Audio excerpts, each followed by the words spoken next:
बातचीत हम करने के लिए इकट्ठे हुए हैं कि नई शिक्षा नीति जो आ रही है और जो लागू हो चुकी 2024 के अंदर, उसका हमारे समाज के ऊपर क्या प्रभाव पड़ेगा, इस पे बातचीत करने के लिए हमारे साथ अध्यापक संघ के दो साथी हैं, मास्टर वीर सिंह जी और मास्टर सुनील यादव जी।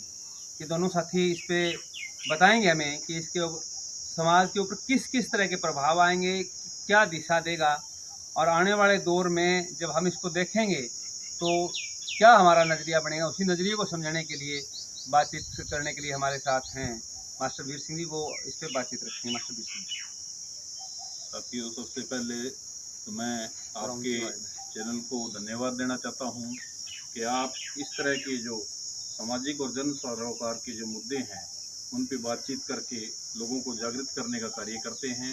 इसके लिए तहे दिल से आपका धन्यवाद। और जहां तक आपने बात की है नई शिक्षा नीति की, जो भारत के अंदर जो नई शिक्षा नीति 2020 के नाम से जानी जाती है, जिसका इम्प्लीमेंटेशन 2025 से किया जाना था और 2030 तक ऑल ओवर इंडिया के अंदर इसे लागू किया जाएगा। सबसे पहले ज़रूरी है कि जो शिक्षा का जो प्रवेश है, शिक्षा की ज़रूरत है, शिक्षा कैसी हो, विकास में कैसे सहायक है, इस पे जानकारी होनी चाहिए। विश्व के जो भी अग्रणी देश हैं जहाँ पर विकास हुआ है, विकसित देशों की श्रेणी में आए हैं, उन्होंने अपनी दो चीज़ों पे ध्यान दिया है, एक तो सार्वजनिक शिक्षा पे और दूसरा सार्वजनिक स्वास्थ्य सेवाओं पर।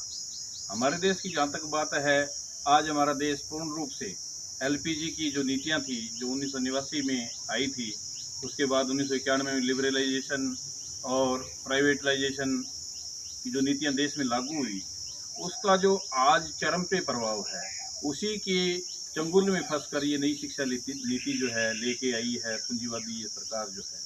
इस शिक्षा का मेन उद्देश्य ये होता है कि किसी भी देश की जो आम नागरिक है उसकी पहुंच में आसानी से वो शिक्षा हो, जिससे कि वो व्यक्ति अपना सर्वांगीण विकास करे और एक उत्तम देश और समाज निर्माण कार्य करने के लिए अंदर अपने जो नए जो मूल्य हैं, नए कौशल हैं, उनको शिक्षा के माध्यम से विकसित करें। लेकिन इस शिक्षा नीति का जो मुख्य थीम है वो केवल और केवल बाजारीकरण और व्यापारीकरण है। ये बाजार का प्रोडक्ट के रूप में पेश की गई है। उत्पादन जो है, मानव जो श्रम है, मानव जो संसाधन है, उसका उत्पादन केवल और केवल फैक्ट्री में यूज करने के लिए शिक्षा नीति का निर्माण किया गया है, जो कदापि समाज और देश के लिए कभी भी सर्वहितकारी नहीं हो सकती। आज जो शिक्षा नीति के अंदर व्यापक जो फेरबदल किए जा रहे हैं, क्योंकि हमारे देश जब आज़ाद हुआ था उस समय शिक्षा आयोग बना था, उसमें जो हमारे पहले जो शिक्षा मंत्री थे डॉक्टर जो अबुल कलाम, उनके रहनुमाई में जो आयोग बना उसने व्यापक विचार विमर्श करने के बाद शिक्षा का सार्वजनिकरण करने की जो बात रिकमेंडेशन दी, उसके तहत शिक्षा को आम सुदूर पूर्व गांव में आम नागरिक तक पहुंचाने के लिए कोशिश की जाने लगी। 1964 के अंदर आते आते पहली जो शिक्षा नीति के लिए आयोग बना, जिसे कोठारी आयोग के नाम से जानते हैं हम, उस आयोग ने व्यापक रूप से इसके ऊपर विचार विमर्श किया, लोगों के सुझाव लिए और फील्ड के अंदर भी कार्य किया। उसने जो शिक्षा नीति का जो प्रारूप जो पेश किया पहला 1966 में, उसके अंदर पहली जो बात थी कि हमारी जीडीपी का 6% जो है मिनिमम जो शिक्षा पे खर्च किया जाए, ताकि ये स्कूल जो है आम नागरिकों तक पहुंच में जाए। दूसरा ये था कि जो विद्यार्थी है, बच्चा है, स्कूल उसके पास जाए, न कि स्कूल के पास बच्चा आए। इस प्रकार की व्यवस्था सरकार को करनी चाहिए। इसके तहत कुछ कार्य हुआ, लेकिन बहुत सी बातें थी उस शिक्षा नीति की, उनको सरकार के द्वारा नकार दी गई है। जो 6% बजट की बात थी वो नहीं हुई। केवल आज कितना बजट खर्च कर रही है? आज शिक्षा के ऊपर लगभग 2.4% जो है वो शिक्षा के ऊपर खर्च किया जा रहा है हमारा, जो कि बहुत कम है। प्राइमरी से लेकर और हायर एजुकेशन टोटल शिक्षा का जो बजट है वो 2.4% है, जो 6% से काफ़ी दूर है। तो दूसरा जो है कि उसके बाद जो 1986 के अंदर जो शिक्षा नीति, दूसरी शिक्षा नीति लेके आए, उसके अंदर व्यापक परिवर्तन हुए। उसमें व्यावसायिक शिक्षा का जो प्रारंभ किया गया, स्कूली स्तर पे वोकेशनल एजुकेशन के नाम से जो है उसका प्रारंभ हुआ, और कई सुधार किए गए। जो 10+2+3 का जो फार्मूला है उसको लागू किया गया, लेकिन 6% वाली जो बात है उसमें भी दूर रही। रिवाइज 1993 में आई, उसमें भी कुछ सुधार हुए लेकिन फिर भी नहीं। लेकिन जो 2020 में शिक्षा नीति आई है वो आमूल परिवर्तन लेके आई है, जिसके अंदर आम व्यक्ति की समझ भी नहीं बन पाती कि ये शिक्षा नीति करने क्या जा रही है।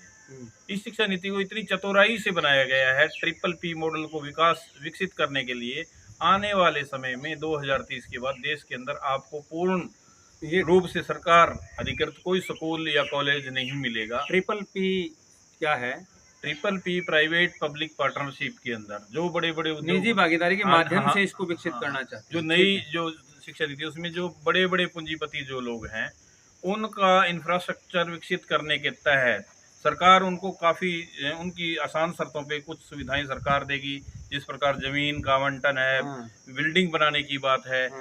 लेकिन उसके अंदर जो मैनेजमेंट होगा वो टोटल उस प्राइवेट सेक्टर का होगा, और उसकी जो स्वायत्त जो ऑटोनॉमी बॉडी होगी, जो फीस का जो प्रबंधन है वो खुद इंस्टीट्यूट करेगा। सबसे बड़ी बात जो घातक है वो इस शिक्षा नीति की यही है कि शिक्षा को इतना महंगा कर दिया जाएगा, खासकर विशेषकर जो हायर एजुकेशन है, टेक्निकल एजुकेशन है, चिकित्सा की जो एजुकेशन है, उसको इतना महंगा कर दिया जाएगा कि उसमें आम आवाम के जो बच्चे हैं वो उस शिक्षा से कहीं दूर चले जाएंगे।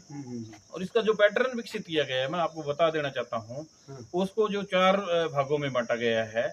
उसके अंदर प्रेपरेटरी जो सिस्टम है, फाउंडेशन है, प्रेपरेटरी है, मिडल का है, प्राथमिक शिक्षा। हाँ, प्रेपरेटरी में और फाउंडेशन में जो किया गया है वो टोटल निजीकरण है। उसमें कोई प्रावधान जो गवर्नमेंट ने शिक्षकों का नहीं किया गया है। उसके अंदर आंगनवाड़ी के माध्यम से, और आंगनवाड़ी जो है वो एनजीओ को दी जा रही है। उन एनजीओ के जो वॉलेंटियर हैं वो उसे जो फाउंडेशनल एजुकेशन है 4 साल की, पहले 4 साल की, दूसरी कक्षा तक की, वो प्रबंध करेंगे। उसमें कहीं कोई खुलासा भी नहीं किया गया है कि इसके अंदर सरकार का क्या योगदान रहेगा। कहने का भावार्थ ये है कि प्राय जब बच्चा जन्म लेगा उसके बाद जैसे ही वो आंगनवाड़ी में जाएगा उसका जो मुख है वो निजी स्कूलों की तरफ मोड़ दिया जाएगा। उसके बाद प्रेपरेटरी है, 3 से 5 की जो शिक्षा है उसके अंदर भी काफ़ी बदलाव हैं। और जो मिडिल की एजुकेशन है, जो माध्यमिक शिक्षा जिसको हम बोलते हैं, वहाँ जाके बच्चे को पूर्ण रूप से उसके जो पुस्तकीय काम है उस पर मोड़ने की कोशिश की जा रही है, न कि उसकी प्रतिभा के अनुसार उसके साथ न्याय करने की बात है। वहाँ पर जो वोकेशनल व्यावसायिक शिक्षा इंट्रोडक्शन की बात कर रहे हैं 6ठी से 8वीं, हाँ 6ठी से 8वीं, जबकि जो 1986 की शिक्षा नीति के अंदर जो वोकेशनल एजुकेशन +1-2 के अंदर शुरू की गई थी उसको बंद कर दिया गया है। उल्टा उसको बंद करके 6ठी क्लास में इंट्रोडक्टरी की बात कर रहे हैं। उसका यही काम है, उसमें ना कोई अध्यापक है, ना कोई ट्रेन टीचर की बात है, ना रेगुलर कोई भर्ती है।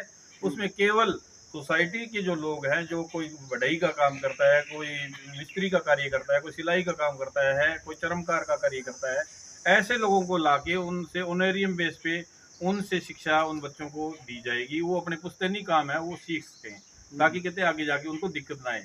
और उसके अंदर जैसे ही वो माध्यमिक शिक्षा, मिडिल की शिक्षा प्राप्त करने के बाद 9th में जाएगा।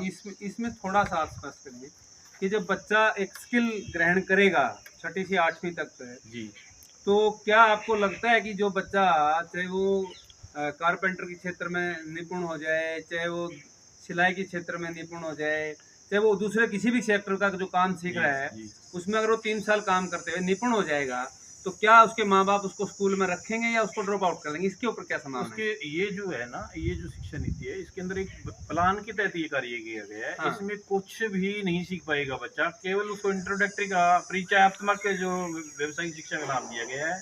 उसके अंदर ना कोई एक्सपर्ट है, ना कोई उसका विजन है, ना कोई उसके अंदर योजना है कि आगे बच्चे को व्यावसायिक क्षेत्र में किस प्रकार का जो रोजगार है वो सरकार उपलब्ध कराएगी, कोई गारंटी नहीं है।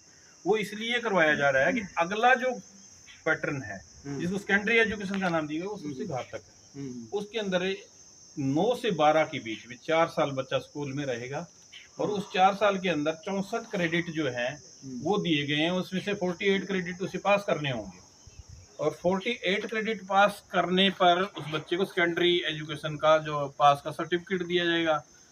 उसमें 9th से लेकर +2 सेकेंडरी एजुकेशन तक है, कोई फेल का कोई कार्य नहीं है, फेल नहीं कर सकते। 9th में अगर बच्चा सारे क्रेडिट में फेल है, 10th में जाएगा, 10th में फेल है, 11th में जाएगा, 11th में अगर फेल है तो 12th में जाएगा, 12th में अगर 48 उसके क्लियर नहीं है तो उसे केवल मिडिल का सर्टिफिकेट दिया जाएगा, और उसे आगे कहीं भी एडमिशन लेने के लिए पात्र नहीं माना जाएगा। मतलब ये है कि उसको 12वीं क्लास तक फेल नहीं करना, और 12वीं में अगर वो फेल होता है तो उसको 8वीं पास माना जाएगा। 8वीं पास माना जाएगा। और ये जो इंट्रोडक्टरी जो वोकेशनल एजुकेशन है 6 से 8, हाँ उसको मानसिक स्तर पे इस तरह तैयार कर दिया जाएगा कि वो काम अपना कर ले, गांव में जाके अपने घर में जाके वो हाँ अपने तरीके से कर ले और हाँ उस शिक्षा की उससे दूर हो जाए। हायर एजुकेशन में अभी भी परसेंटेज बहुत कम है, हाँ 34% जो बच्चे हैं हमारे ग्रेजुएशन तक पहुंच पाते हैं, 16% बच्चे हैं जो हमारे पोस्ट ग्रेजुएशन तक पहुंच पाते हैं। हाँ और मेडिकल में अगर बात करें या टेक्निकल में एमटेक की बात करें तो वहाँ तो 2 या 1% भी नहीं पहुंच पाते। ये बिल्कुल दो तरह की एजुकेशन हो जाएगी, केवल पैसे वालों के लिए प्रबंधन किया गया है, जिनके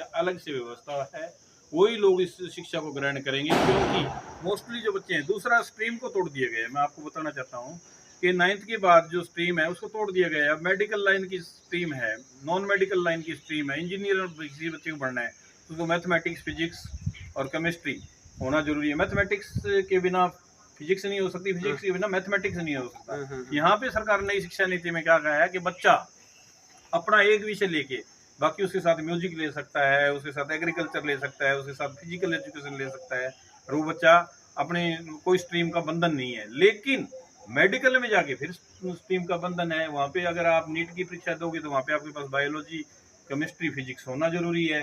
इधर मतलब स्ट्रीम तोड़ने से जो बच्चा 9th में आता है उस समय बच्चे को कुछ पता नहीं होता, वो मुश्किल जो विषय होते हैं, मैथ हो गया, साइंस हो गया, उसको छोड़ देगा और छोड़ने के बाद वहां तक पहुंच ही नहीं पाएंगे, तो उस लाइन से, उस कंपटीशन की लाइन से ही हटा दिया जाएगा। नहीं, मतलब ये है कि एक सीमित दायरे के बच्चों को ठीक दिशा देने के लिए, बाकी को साइड बाई करने हाँ, के लिए ये एक तरह की एक योजनाबंदी का हाँ, अभिजात वर्ग जिसको बोलते हैं, एलिट क्लास करते बोलते हैं, वो ही बच्चे केवल है उस शिक्षा को जो पूर्व में ये जिस एजुकेशन और राजा महाराजाओं की जिस शिक्षा की हम बात करते थे, जिसको कहते थे कि गुरुकुल व्यवस्था अच्छी है, उसमें ही कुछ ही समाज का एक तबका, कुछ तबका ही उसको शिक्षा ग्रहण कर पाता था, बाकी लोग उससे वंचित रहते। ठीक उसी पैटर्न को अब डेवलप किया जा रहा है, हमारे को पुराने जो ढांचे में डाला जा रहा है, ताकि आम जो बच्चा है वो उस स्तर तक ना पहुंच पाए जहाँ पे सवाल पैदा किए जाए या इस समाज की को नई दिशा देने का काम किया जाए। तो इसका कुल मिला के समाज पे क्या प्रभाव आएगा? इसका जो नकारा प्रभाव आएगा, 2 वर्गों में समाज विभाजित होगा। केवल जो 3% जो लोग हैं उनके पास पूरी जो ताकत है, सत्ता की है, चाहे वो आर्थिक ताकत है, उनके पास इकट्ठी हो जाएगी। बाकी के 97% लोग हैं वो जद्दोजहद में रहेंगे और एक कमेरे वर्ग के रूप में, शोषित वर्ग के रूप में वो लोग वो मजबूर हो जाएंगे उन लोगों के अंदर, उनके उद्योगों में, उनकी इच्छा के अनुसार काम करने के लिए। क्योंकि ये जो पैटर्न तैयार किया जा रहा है, वो जो उत्पाद जब आएगा उसके अंदर जो है सामाजिक जो मूल्य हैं या जो नैतिकता की जो बात है या जो सामंजस्य की बात है, विकास की बात है, प्रकृति की बात है, वो उस बच्चे की मूल्यों से बिल्कुल इस शिक्षा का कोई लेना देना नहीं, वो दूर हो जाएगा। केवल मशीनी बच्चा बन के और फैक्ट्री का मजदूर बन के ही कार्य करेगा। ये मैं दावे से कह सकता हूँ कि अगर ये शिक्षा नीति लागू होती है तो जो समाज का एक बड़ा जो तबका है, जिसको 80 करोड़ इंडिया के अंदर जिनको 5 किलो अनाज दिया जा रहा है, मैं दावे से कहता हूँ कि उनके अंदर से बहुत ही कम संभावना रहेगी कि वो हायर एजुकेशन को ग्रहण करते हुए चिकित्सा या इंजीनियरिंग के क्षेत्र में कुछ इस देश को योगदान दे सकें।